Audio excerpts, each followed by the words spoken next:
અમારા બોમ્બેના વતની અને અમારા વિજયભાઈ જે આંગળી ચીંધાનું પૂન લે છે એની ભાવના હતી કે 14 તારીખે સવારે તો મેં ના પાડી હતી, પણ અનાયાસે અત્રે આ એકદમ સરસ મજાની મેથીની ભાજી કે જે નિરોગી ગણાય એવી ભાજી અત્રે અહીંયા ખૂબ સરસ મજાની આવી છે.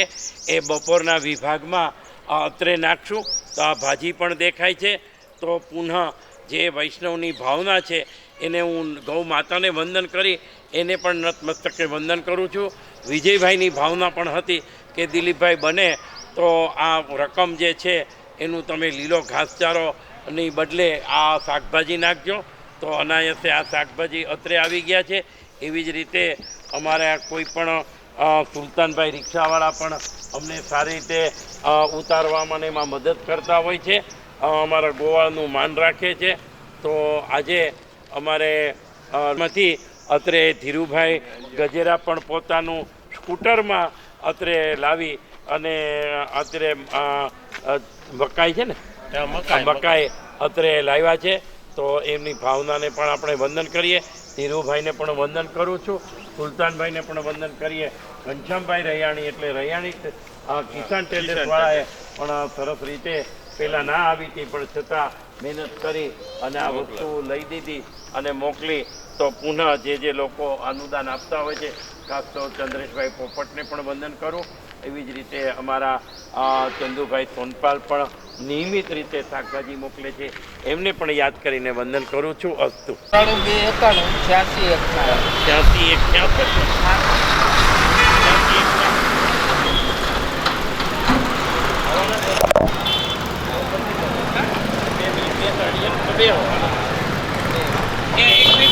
તો કેમ છે મજામાં? દિલીપભાઈ પેલા માહિતી આપી. ट्रस्टी वसंत भाई पोकर और टेबल ने विजिट हमारा मंत्री साहब आया है, ट्रस्टी दिलीप भाई परीख. અત્રે જયસિંહપરાનો પ્રથમ આજે આ મુલાકાત લીધી છે અને હવે અહીંથી અમે બધા જ સંસ્થાની એટલે જે ટેબલ પાંજરાપોળ ગૌશાળા માટે 1000 જેટલા અધિક ગૌમાતા ગૌવંશ અન્ય પશુઓ માટે જે મંડપો નાખ્યા છે એની મુલાકાત લઈએ છીએ. લોકો પણ આજે સારી રીતે રિસ્પોન્સ આપી અને ફાળો આપી રહ્યા છે. અત્રે અહીંયા મગનભાઈ રોકડ અને વિઠ્ઠલભાઈ સાવલિયા અત્રે અહીંયા છે. તો સેવા આપી રહ્યા છે અને પ્રવીણભાઈ માળવિયા અત્રે અહીંયા આવ્યા છે. તો એમનો પણ અંતઃકરણપૂર્વક એક આભાર માનું છું. ગૌ માતાના આશીષ ઉપર સૌની ઉપર રહે, દાતા પરિવાર ઉપર અને કાર્યકર્તા ઉપર એવી આપણે ઠાકોરજીને વિનંતી કરીએ અને ગૌ માતાના આશીષ મૂંગા આશીષ એ લોકોને મળે એ જ અભ્યર્થના અથવા ગૌશાળાના પાંજરાપોળ ઓફિસનો સંપર્ક કરો. દેરાસર પાસે જૂની બજાર પાણી વચ્ચે ઉભા રહે, વચ્ચે ઉભા રહી જવા વચ્ચે ઉભા રહે. નજીકના પાંજરાપોળ ગૌશાળાના મંડપનો સંપર્ક કરો.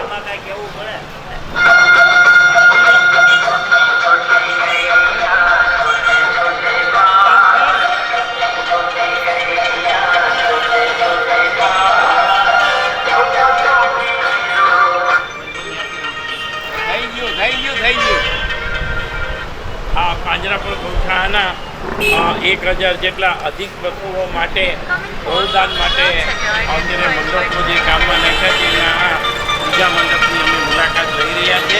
તો એમાં મધુભાઈ રાજા, જન્મથી જ રાજા હોય તેવા મધુભાઈ રાજા, રાજુભાઈ ઝવેરી, દસ્તકભાઈ એ ત્રણેય જણા અત્યારે અહીંયા મંડપમાં બધા કામ કરી રહ્યા છે. સારો એવો લોકો રિસ્પોન્સ આપે છે. 14મી તારીખ મકર સંક્રાંતિ એટલે પવિત્ર દિવસ, દાન દેવાનો દિવસ. પણ મંડપમાં જે ન આવી શકતા હોય ઉંમરના હિસાબે એવા આપણા બુઝુર્ગ આગેવાન અને ખાસ તો સેવાભાવી એવા મૂળશંકરભાઈ તેરૈયાએ પોતે ફોન કરી અને અમને બોલાવી અને અનુદાન આપણે આપવાનું કીધું. એ માટે અંતઃકરણપૂર્વક બંનેને હું નતમસ્તકે વંદન કરું છું.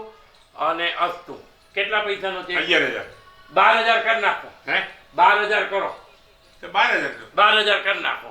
એક ગાય 1 વર્ષ માટે દત્તક યોજનામાં એમણે આજે 12,000 રૂપિયા અત્રે આપે છે. તો પુનઃ આપણે બંનેને વંદન કરું છું. અસ્તુ.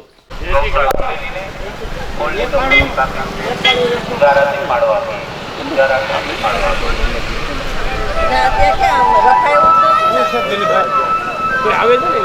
આવે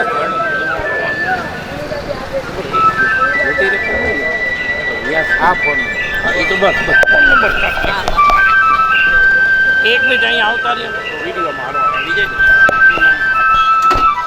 રમાબેન ચીમનભાઈ અહીં તો કરો ગામની એક ઘરના પાપ જાય.